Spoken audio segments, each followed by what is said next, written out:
जय पुराणंतान सत्य परमेष्टि भगवान की धर्म स्नेही महान भावों।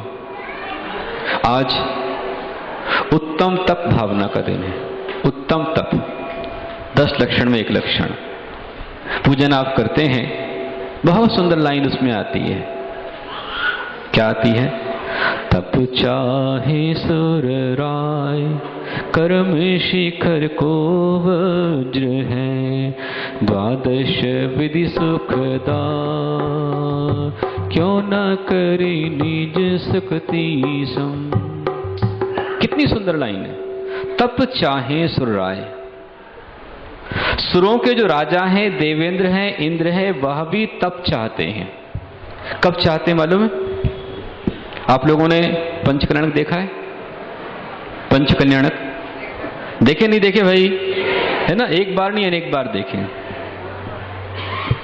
लगभग 3-4 बार तो मैंने ही आपके यहाँ औरंगाबाद में ही करा दिए।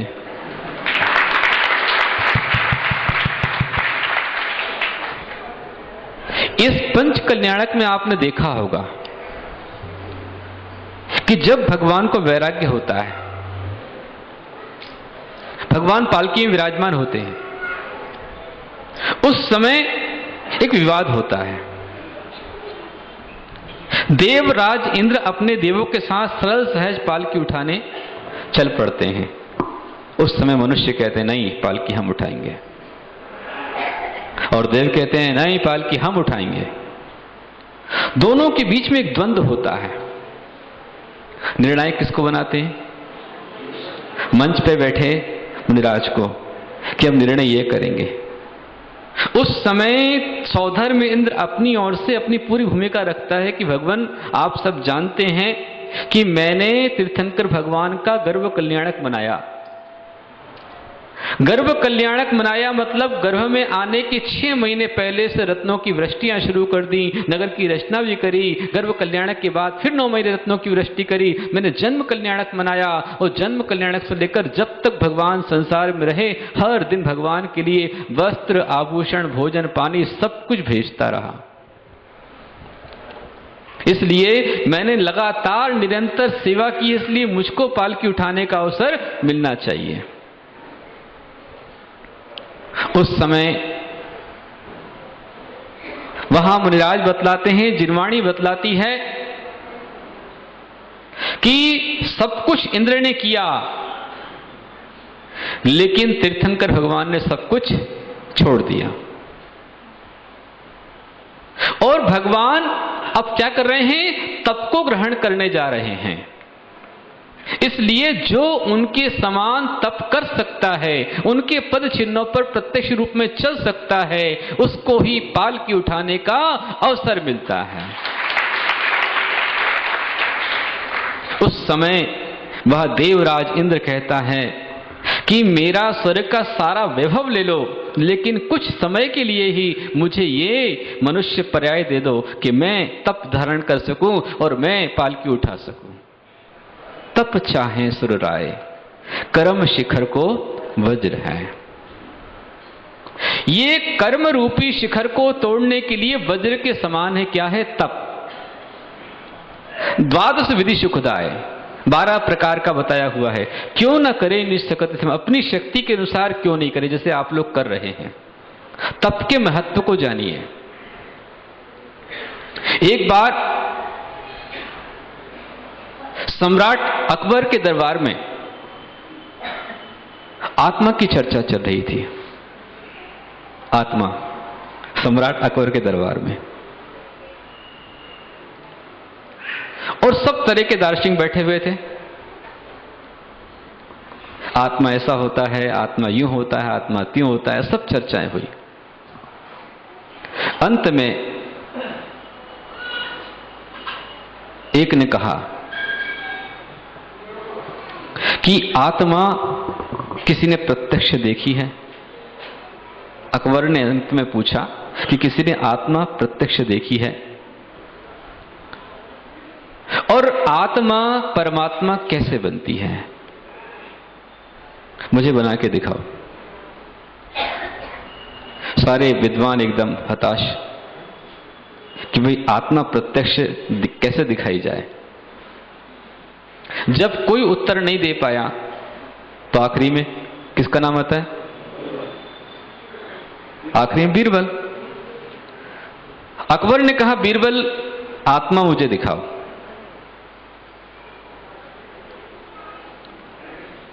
बीरबल भी घबरा गए, बोले आत्मा दिखाए, कैसे दिखाएं अपन? अकबर ने कहा तुमको 7 दिन का समय है, 7 दिन के अंदर अंदर मुझे आत्मा दिखाओ। यदि तुमने आत्मा नहीं दिखाई तुमको फांसी पे चढ़ा दिया जाएगा। बीरबल की हालत खराब हो गई, उसने जी कहा और राज दरबार से बाहर गया। 6 दिन तक दरबार में ही नहीं आया, क्योंकि जाएंगे तो अकबर पूछेगा आत्मा। 7वें दिन की शाम थी और बिल्कुल बेचैन, हड़बड़ी है, यहां जा रहा वहां जा रहा, ऐसा हो रहा वैसा हो रहा। तो बीरबल का एक बच्चा था छोटा सा, जैसे छोटे छोटे बच्चे हैं दर्शन पाटनी वो चांदी वाले, अभी इतने छोटे बच्चे हैं लेकिन इनके दिमाग बहुत चलते हैं, इनके माइंड एकदम तेज रहते हैं। एक जगह लिखा हुआ था, मतलब बहुत ज्यादा बच्चों से परेशान हो गया मकान मालिक, तो उसने किराएदार को निकाल दिया और बाद में लिख दिया कि अब ये मकान उसको किराए पर मिलेगा जिसके बच्चे नहीं हैं। ये बच्चे पहुंच गए कि हमको किराए पर दीजिए, हमारे बच्चे नहीं है। बहुत होशियार खोपड़ी रहती है। तो बीरबल का बच्चा था, उसने कहा कि पापा आप कुछ परेशान दिख रहे हो। नहीं बोले कुछ नहीं। नहीं बताओ आप क्या परेशानी? अरे बोले इसकी परेशानी का हल मैं नहीं कर पा रहा, तू क्या करेगा? बोले आप बताओ तो क्या परेशानी है, हो सकता है कोई रास्ता निकल जाए। तो बोले अकबर ने राज दरबार में मुझसे कहा है कि आत्मा दिखाओ, और फिर आत्मा परमात्मा कैसे बनता है ये तो फिर भी बतला सकते हो, लेकिन आत्मा कैसे दिखाई जाए, और नहीं दिखाऊंगा तो कल मुझे फांसी पर चढ़ा दिया जाएगा। अब यदि कोई पिता बच्चे से कहे कि फांसी पर चढ़ा देंगे तो बच्चे की हालत क्या होगी? वो बच्चा कहता इतनी सी बात, इसका उत्तर तो मैं दे दूंगा। बोले तेरे पास कहां उत्तर है? बोले बस मैं दे दूंगा, मेरी गारंटी है कि बादशाह आपको अवश्य में पुरस्कार देंगे। बच्चा इतने दम से बोल रहा है, बुलंदी पर बोल रहा है। तो बोले बता? बोले नहीं वही बताऊंगा चल करके मैं। अब पिता को भी अपने बच्चों पर कॉन्फिडेंस होता है, होना चाहिए। ये छोटा है क्या करेगा, इस तरह आप करोगे तो कोई बच्चा आगे नहीं बढ़ पाएगा। और बच्चों को अपने पिता के ऊपर भी गर्व होना चाहिए कि ये पिता है जिसने मुझको जन्म दिया है, जीवन दिया है, पाला है, पोसा है, बड़ा किया है। यदि पुत्र पिता का सम्मान करना सीख जाए और पिता पुत्र पर भरोसा करना सीख जाए तो वही घर स्वर्ग बन जाता है।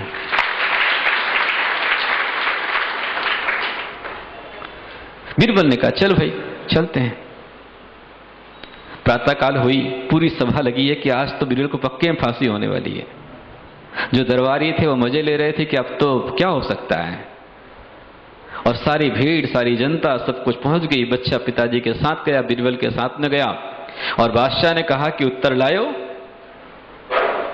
तो बीरबल ने कहा कि आपके इस प्रश्न का उत्तर तो हमारा ये बच्चा देगा। ले बच्चा? ले हाँ।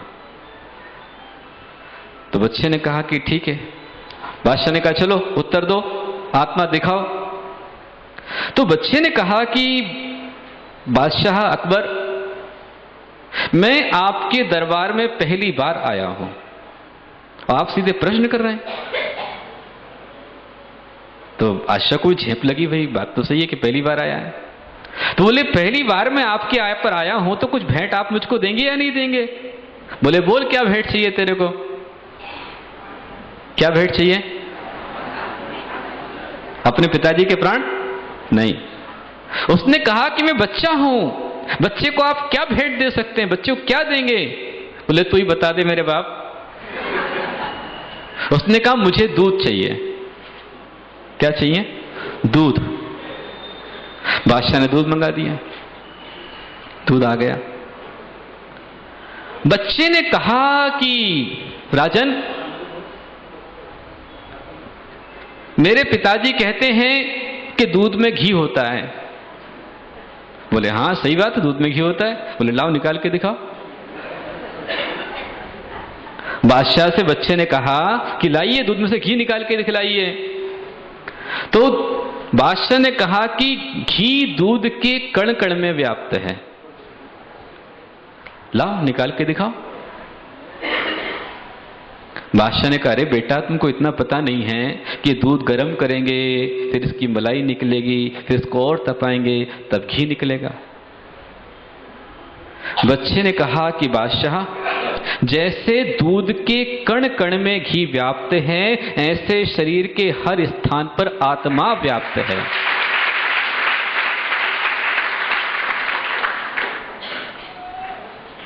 और जैसे दूध को तपाने पर घी निकलता है, घी को दूध को तपाते हैं, मलाई निकालते हैं, मलाई को तपाकर घी निकालते हैं, इसी प्रकार से जब ये आत्मा तपता है तो तप कर ही आत्मा परमात्मा बनता है। राजा के बात समझ में आई, उसने बच्चे को पुरस्कार दिया, सम्मान दिया।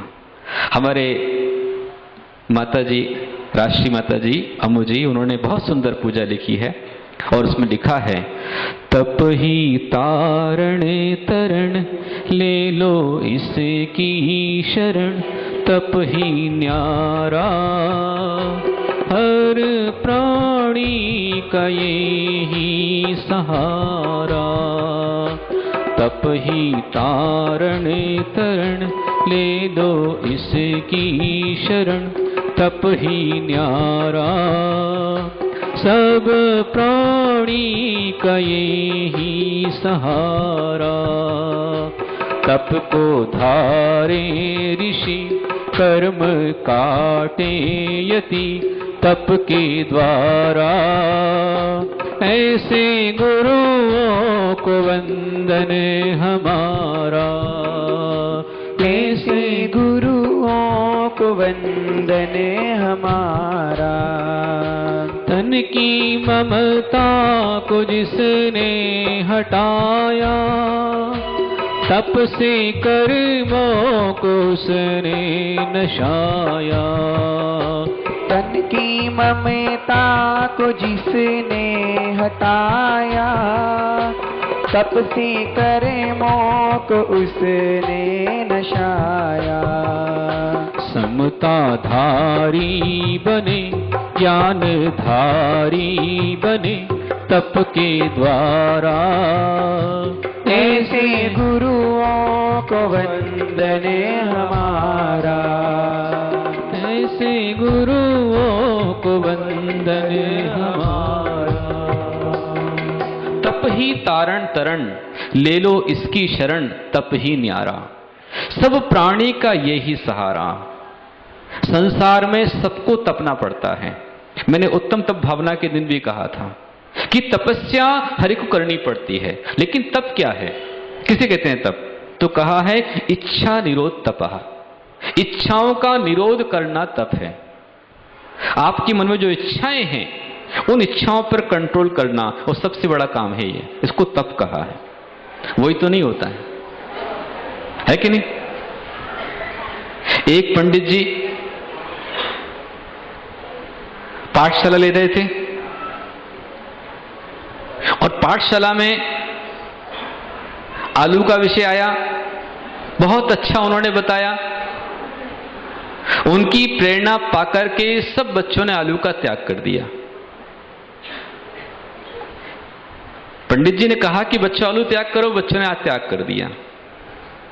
इतने में एक बच्चे ने कहा, पंडित जी आप भी तो, पंडित जी भी आलू खाते थे। बोले ठीक है, आज से मेरा भी त्याग है। आलू का त्याग कर दिया। अब बच्चे बहुत बहुत माइंडेड रहते हैं। उन्होंने कहा पंडित जी कल हमारे यहां आपका निमंत्रण है। अगले दिन पंडित जी गए, थाली रखी, सारा सामान रखा, उसमें एक कटोरी और रखी, बोले ये क्या है? बोले आलू की सब्जी। है, हटो, दूर दूर दूर करो। बाहर कर दिया। बच्चे ने कहा पंडित जी ठीक है, आलू का त्याग है, लेकिन आलू के पानी का तो त्याग नहीं ना आपका? नहीं नहीं है। पानी रख दिया। और पानी रखा, ये अपने विद्वान पंडित जी की बात नहीं है, बचपने की बात है, इच्छाओं का निरोध। एक पानी रखा और पंडित जी ने पानी पिया। जब पानी पिया तो उसमें एक टुकड़ा आ गया। बच्चे ने कहा पंडित जी देखो वो आ रहा है। बोले देखो मैंने तो बुलाया नहीं, अपने मन से आ रहा है तो आने दो। इस तरह का विषय जैन संस्कृति में कभी नहीं होता। एक बार संकल्प हो जाता है, त्याग हो जाता है, फिर कुछ भी हो जाए। सबसे बड़े उदाहरण हमारे आज के ये श्रावक हैं। अभी राजस्थान में कई स्थानों पर लोग 32 दिन के उपवास भी कर रहे हैं। 32 उपवासों की साधना चल रही है, सिर्फ पानी। पिछले साल ही में जहां पर था वहां पर एक श्रावक और एक श्राविका, एक श्रावक सेठ हुकुमचंद जी मंगल जैन और एक श्राविका सौ आशा जैन, उन लोगों ने पूरे 32 दिन की साधना की। 32 दिन उपवास, और 32 दिन के उपवास के अंतर्गत भी बिल्कुल दुबली पतली काया, ऐसा नहीं कि मतलब कुछ खा पी रहे, सब कुछ त्याग। और उस त्याग के अंदर में रोज भगवान का अभिषेक करना, पूजन करना, और पूजन करने के बाद में मंदिर से कुएं से पानी लेना, हंडा भरना और आधा किलोमीटर अपने घर पे जाना, चौका लगाना और आहार देना। ये 32 उपवास में उन्होंने किया है। हमारे जो सुनीतिमती माता जी बैठी हुई हैं, इनकी पूर्वाश्रम की मौसी हैं जिन्होंने 32 उपवास की साधना की। बहुत बड़ी साधना है। और लगातार उनको 5 साल 32 उपवास की साधना करते हो गया है, सोचिए आप। और अभी भी उदयपुर में, नवा में, राजस्थान में लोग 32 उपवास की साधना कर रहे हैं। पिछले साल में जहां पर था चित्री में, वहां एक छोटी सी बच्ची 11-12 साल की थी, और 12 साल की बच्ची ने 10 लक्षण के 5 उपवास किए। एक उपवास एक आसन, एक उपवास एक आसन, इस तरह की साधना की है। हमारे बच्चे, मोक्ष सप्तमी का एक उपवास आता है, दिन में तारे नजर आ जाते हैं, हालत खराब हो जाती है। लेकिन मन के जीते जीत है, मन के हारे हार। जिसने मन को जीत लिया उसका बेड़ा पार। इच्छाओं का निरोध करना ही तप है। और ये तप ना नाती कर सकते हैं और ना देव कर सकते हैं। एकमात्र मनुष्य ही ऐसा प्राणी है कि वह तप करके संत से अरिहंत बन सकता है। इसलिए स्वर्ग के देवता भी मनुष्य पर्याय को पाने के लिए तरसते हैं। हम लोग तप के विषय में बहुत कुछ सुनते हैं। तप का सीधा स्वरूप है इच्छाओं का निरोध करें, अपनी इच्छाओं पर कंट्रोल करें। जितनी हमारी इच्छाएं होती हैं उन पर यदि हमने कंट्रोल करना सीख लिया, वहीं से तप का आरंभ हो गया।